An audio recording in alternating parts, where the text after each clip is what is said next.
Sunday লাঞ্চের জমজমাট menu নিয়ে আবার হাজির হয়ে গেছি। অনেক দিন বাদে মুরগির মাংস হলো, আলু দিয়ে একদম বেঙ্গলি স্টাইল লাল ঝোল, তেলকই, সোনামুগের ডাল, মাছের মাথা দিয়ে। এটা হচ্ছে রুই মাছের মাথা মোস্ট প্রবাবলি। এটা হচ্ছে মোচা চিংড়ি, এটাও খুব স্পেশাল আইটেম। আর আজকের বলতে গেলে সবথেকে স্পেশাল আইটেম হচ্ছে এটা মোচার কলি হয়, যে সাদা অংশগুলো হয় সেগুলো দিয়ে এরকম একটা বড়া ভাজা গোছে, আলু পেঁয়াজ ভাজা, সানডে স্পেশাল। আর এটা হচ্ছে নোটের শাক। তবে প্রথমে ভাত খাবো হচ্ছে ঘি দিয়ে, এইটা দিয়ে অল্প করে ঘি ভাত খেতে হবে। আজকে আইটেম কিন্তু অন্য দিনের থেকে একটুখানি বেশি, সুতরাং ভাত সবগুলো দিয়ে একটু কমই খেতে পারবো। দেখি প্রথমে একটা এমনি বাইট নিই, কীরকম হয়েছে দেখি খেয়ে। নতুনত্ব খাবার খেয়ে সুজয় ফার্নিচার্স অলওয়েজ ওয়েলকাম করে। ভেতরটা এরকম ভাজা বড়ার একটা পার্টিকুলার প্যাটার্ন আমার পছন্দ লাগে। সেটা হচ্ছে ব্যাপারগুলো খুব একটা ঠিক হলে আমার ভালো লাগে না, পুরু হলে। অ্যান্ড অফকোর্স ক্রিস্পি ক্রাঞ্চি থাকতে হবে। যত জিনিস পাতলা হয় তত জিনিসটা খেতে বেশি খাস্তা হয়। এটা আমার ওপিনিয়ন, ঠিক আছে? আবার তোমরা কেউ কেউ বলবে খাস্তা কচুরির নাম, তাহলে খাস্তা কেন, ওটা তো পাতলা হয় না। সমস্ত কথাবার্তা নিয়ে আমি কী তর্ক করব। এটা আমার ওর জন্যই অতটা প্রিয় লাগলো না। প্রথম কথা যে স্বাদ, যে মানে মোচার কলি যে ভেতরে দেখতে পাচ্ছ, তার যে খুব একটা স্বাদ পেলাম তা নয়। এই বেসন দিয়ে যে কোটিংটা সেটারই স্বাদ। তবে এই মোটা হওয়ার জন্য আমার খুব একটা প্রিয় নয়। তবে নতুন প্রচেষ্টা, সবসময় সাধুবাদ জানাই। আর দেখছো তো কিরকম গরম পড়লো, মানে ফেব্রুয়ারি মাসটা যেতে না যেতে। এটা কিন্তু মন দিয়ে একদম না, ভালো খেতে। এইবারে এইটা দিয়ে গরম ঘি ভাতে একটা বাইট বসাতে হবে। গরমা গরম ভাতে ভাজা আর ঘি অন্য মাত্রা। আর এই যে মোচার কলি বলতে ভেতরের এই অংশটা, একটুখানি আলু পেঁয়াজ ভাজা নিয়ে নিই। জম্পেশ একটা বাইট হবে। তারপরে নোটের শাক খেতে হবে। এইবারে নোটের শাকের পালা। এটা দিয়েও অল্প করেই খাচ্ছি, নইলে পরে আর দেখতে হবে না। দেখা যাক খেতে কিরকম হয়েছে। যা রে, খালি একরাশ হলো। যাই হোক, একরাশই খাই। রসুন দিয়ে করা হয়েছে, অল্প টকটক থেকে। জানি না একটু আচার দিয়েছে কিনা, ভালো হয়েছে খেতে। এবারে মোচা চিংড়ির পালা। তবে এতটা তো খাবো না। আলু গেছে, বাদাম গেছে, নারকেল তো গেছে, আমি দেখেছিলাম।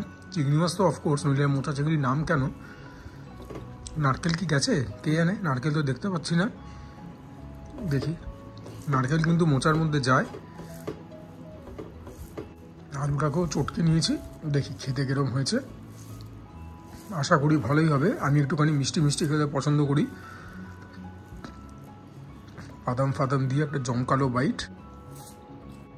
ভেতরে ছোলাও গেছে, নারকেলও টের পেয়েছি। তবে আরেকটুখানি মিষ্টি হলে আমার ব্যক্তিগতভাবে ভালো লাগতো। নুন ঠিকঠাক হয়েছে, দিব্য খেতে। চিংড়ি দিয়ে এবার একটা বাইট নিই। দেখতে পাচ্ছ তো কটুকুন করে ভাত খাচ্ছি, দু গ্রাসেই শেষ। মোচা চিংড়িও কিন্তু হিট। এইবারে মাছের মাথা দিয়ে সোনামুগের ডালের পালা। বাঙালিদের অত্যন্ত প্রিয় একটা আইটেম। শুকনো লঙ্কা যখন গেছে তখন তোমরা একদিনে চিনে গেছো। এটাকে ভাতের মধ্যে একদম পত্রপাট ডলে নিতে হবে। এটার মধ্যেও নারকেল গেছে। জেনারেলি মাছের মাথার ডালে নারকেল যায় কিনা জানি না, প্লেন সোনামুগের ডালে তো যায়। সেখানে অনেক কিছু যেতে পারে, ফুলকপি যেতে পারে, নারকেল, হ্যাঁ, তারপরে কড়াইশুঁটি। কয়েকদিন আগে আমিও এরকমভাবেই খেয়েছি। শীতকালীন স্পেশাল খাবার দাবার সব ঠিক আছে। এই ডালে গরম মশলা যায়। গরম মশলার যে কী সুন্দর প্রয়োগ করা হয়েছে বলে বোঝাতে পারবো না। আর আমি অনেকবার বলেছি যে আমরা গরম মশলা এখন স্টার অ্যানিস দিই, ফ্লেভারটা জাস্ট অন্য মাত্রা পেয়েছে। দেখি মাছ দিয়ে, মানে অ্যাজিন মাথার মধ্যে যে মাছ থাকে সেটা দিয়ে একটা বাইট নিই। দেখা যাক ডালটা কিরকম হয়েছে। ডালটা চমৎকার হয়েছে, ঝাল ঝাল হয়েছে। প্লাস আমি অত বড় শুকনো লঙ্কা একটা মেখেছি, সেটার জন্যই হয়তো ঝাল ব্যাপারটা বেড়েছে। নুন ঠিকঠাক হয়েছে। ডালটা খুব ভালো হয়েছে খেতে। ইফ এনিথিং এটার মধ্যে আমার একটুখানি মিষ্টতা কম লাগছে। এবারে তোমরা কমেন্ট করা চালু করবে, নুনের সঙ্গে সঙ্গে মিষ্টিটাও বেশি খায়। আর কি বলবো, আর যা ইচ্ছা তোমাদের মনে সেটাই টাইপ করো। একটু আলু পেঁয়াজ ভাজা নিয়ে নিই, ডালের সঙ্গে বিশেষ ভালো যাবে। রোববারের দুপুরে মাঝে মাথার ডাল তার সঙ্গে আলু ভাজা, কোন বাঙালি সেটা না প্রিয় বলো। এরপরে মেন দুখানা প্লেয়ার রয়েছে আমাদের, কই মাছ আর মুরগির মাংস।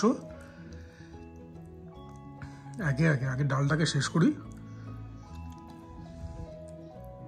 একটুখানি কাঁটাগুলোকে বেছে নিতে হবে, ফুটে গেলেই হয়েছে।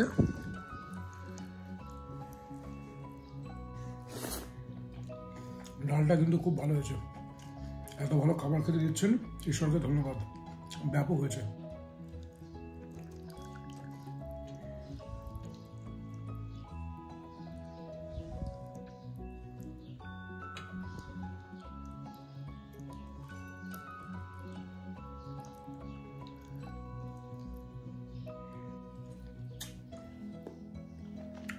কই মাছের সাইজটা তোমাদেরকে একবার দেখিয়ে দিই, প্রমাণ সাইজের কই, একদম পেটটা চওড়া মোটা। আশা করছি ভেতরে ডিম থাকবে। আর জাস্ট প্রিপারেশনটার একবার রং রূপ দেখো তোমরা। কয়েকদিন আগেও একটা তেল কই খেয়েছিলাম, এটাও সেরকমই। তোমাদের মধ্যে কেউ কেউ রেসিপি চেয়েছিলে, রেসিপি শেয়ার করবো গো। এখন যেখানে মানে কি বলবো, মানে এখন যেখানে রয়েছি সেখানে আর কি রান্নাবান্নার ভিডিও শেয়ার করাটা একটুখানি চাপের বিষয়। তবে হোপফুলি ভবিষ্যতে তোমাদের সঙ্গে রেসিপি শেয়ার করতে পারবো। দেখতে যখন এত ভালো হয়েছে, খেতেও খুবই ভালো হবে। তিল কই বলে কথা, বাঙালিদের অত্যন্ত চেনা পরিচিত এবং অত্যন্ত প্রিয় একটা আইটেম। এটাকে অনেকে একই আসনে সর্ষে ইলিশ, হ্যাঁ, বা ভাপা ইলিশ বা চিংড়ি মাছের মালাইকারি সেই একই আসনে রাখে। জানি না তোমরা দেখে বুঝতে পারছো কি না, সব থেকে বেশি ভাত আমি এটা দিয়েই খাচ্ছি। এটার জন্যই পেটের মধ্যে জায়গাটা বাঁচিয়ে রাখছিলাম। কই মাছটাও আশা করি খুব ভালোই, একদম কালচে রং। দেশি কইয়ের রং কিন্তু একটুখানি কালচে বলেই হয়, আমি জানতাম। এবার এখন যে মাছ বিক্রেতার কাছে যাবে, সে নিজের জিনিস গোছাবার জন্য যা নয় তাই বলে দেয়। আমার ভীষণ প্রিয় একটা প্রিপারেশন। তবে এই লেন্সের উপর দিয়ে কই মাছ বাছা, মানে যাই হোক, আর কিছু বলছি না, দেখি প্রথম গ্রাস নিয়ে। বুঝো, এখন কি অনেক রকম অ্যাডভার্টাইজমেন্ট দেখায় না, বিশেষ করে সফট ড্রিঙ্কসে, যে সমস্ত স্টান্টগুলো আমরা দেখাচ্ছি এগুলো এক্সপার্টের দ্বারা পারফর্ম করা, সাধারণ লোক চেষ্টা করো না। এই লেন্সের ওপর দিয়ে কই মাছ বাছা, ইলিশ মাছ বাছাও কিন্তু সে একই রকম ব্যাপার। Leave it up to the experts. ফাটাফাটি হয়েছে তেল কইটা, ফাটাফাটি। আগের বারও খেয়েছিলাম তেল কইটা, খেয়ে ছিটকে গেছিলাম, আজকেও একদম ছিটকে যাচ্ছি। তেল কইটা মাত্রাতিরিক্ত ভালো হয়েছে, ঠিক আছে, মানে ধরা ছোঁয়ার বাইরে চলে গেছে ওরকম ব্যাপার। সবগুলো রান্নাই আজকে মোরাললেস ভালো হয়েছে, তবে তেল কই হচ্ছে মানে অন্য লেভেলের। এটা যে হয়েছে না, এটা দিয়ে শুধু এক থালা ভাত খেয়ে নেওয়া যায়, এত ভালো হয়েছে, মার্ভেলাস। কই মাছ খেয়ে একদম মেজাজ খুশ, ঠিক আছে, তো খোলতাই হয়েছে কই মাছ।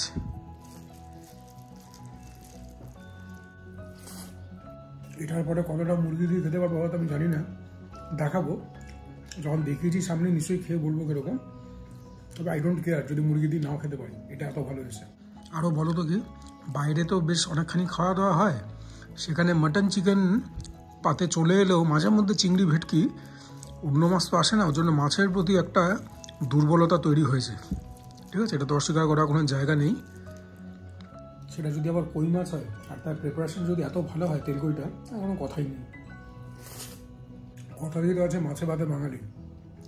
ভাতটা খেয়ে নিই, কারণ মাছটা বেছে খাওয়াটা খুব চ্যালেঞ্জিং, গলায় ফুটে গেলে আর দেখতে হবে না।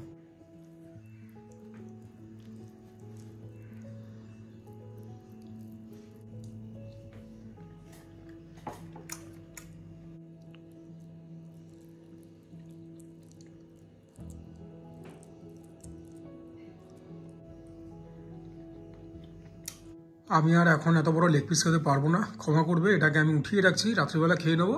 এখন ছোট একটা পিস দিয়ে একটুখানি ভাত খেয়ে দেখিয়ে দিই আলু দিয়ে, আর পেটে জায়গা নেই।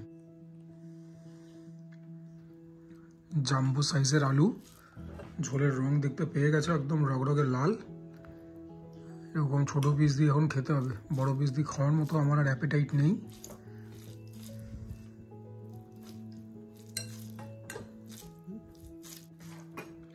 অল্প করেই ভাত মাখলাম, চিকেনও এক পিস নিলাম, লাগলে তো নেওয়া যাবেই। এগুলো সমস্তই বডি পিস, ব্রেস্টের থেকে নেওয়া। মাংস একদম ভালো রকম সেদ্ধ হয়েছে। আলুও হ্যাঁ ঠিকঠাকই হয়েছে, একটু সেদ্ধ হলেও মন্দ হতো না। তবে আলুটাকে দিয়ে, বাই দ্য ওয়ে এগুলো কিন্তু চন্দ্রমুখী আলু। চিকেন দিয়ে একটা বাইট নিই, দেখি প্রিপারেশনটা হয়েছে কীরকম। ও ফাটাফাটি হয়েছে প্রিপারেশনটা। এই যাবৎ বেশ অনেকদিন রোববার দিন বাড়িতে মাটন হচ্ছিল, সে মাটনের ডিশকে যে কোনো দিন টেক্কা দিতে পারবে এরকম হয়েছে প্রিপারেশনটা। খুব ভালো হয়েছে। রসুন পেঁয়াজের যে সুন্দর একটা এসেন্স, নুন ঠিকঠাক, গরম মশলার প্রভাব, আবার এখানেও স্টাইনিস গেছে, মিলিমিশে একদম মুখের মধ্যে ফ্লেভারটা পার্টি করছে। ব্যাপক হয়েছে মাংসটা, ভীষণ ভীষণ ভীষণ ভালো হয়েছে। আক্ষেপ হচ্ছে যে তোমাদেরকে এই লেগ পিসের ভালো পোর্শনটা খেয়ে দেখাতে পারলাম না, বাট বিশ্বাস করো পেটে আর একদম জায়গা নেই। এরপরে বেশি খেলে হ্যাঁ মানে ফোর্সিবলি শরীরটা খারাপ করবে, আর শরীরকে কষ্ট দিয়ে লাভ নেই। Too good, too good. মোটামুটি 3 গ্রাসেই গল্প শেষ। বাট এটা তো হওয়ারই ছিল যখন কই মাছ দিয়ে আমি অতখানি ভাত খেয়েছি। But I don't regret one bit. ঠিক আছে চলো, দেখিয়ে তো দিলাম। আর এই মুরগির প্রিপারেশনটাকে ইজিলি তেলকুয়ের সঙ্গে একই আসনে রাখা যায়, এতটা ভালো হয়েছে। আর কি লাগাবো, ব্যাপারটাকে জাস্ট পলিশ অফ করে নিন, উপরে কি কথা হবে। আজকে ভিডিওকে এখানেই টানছি। যদি ভালো লাগে ভিডিওটা please consider liking the video. Please চ্যানেলটাকে সাবস্ক্রাইব করবে, তোমাদের সাবস্ক্রিপশন ছাড়া কোনোদিন কোনো ক্রিয়েটার কিছু হতে পারে না। Do comment down below. বুঝতেই পারছো তোমাদের কমেন্ট মনোযোগ দিয়ে পড়ি। Share my content with friends and family যদি মনে করো আমি ঠিকঠাক কন্টেন্ট বানাই। And for now this is Mishu signing off. তোমরা প্রত্যেকে ভালো থেকো, সুস্থ থেকো, জমিয়ে খাওয়া দাওয়া করো, তার সঙ্গে ওয়ার্কআউট করো, বিকজ দ্যাট ইজ ইম্পারেটিভ।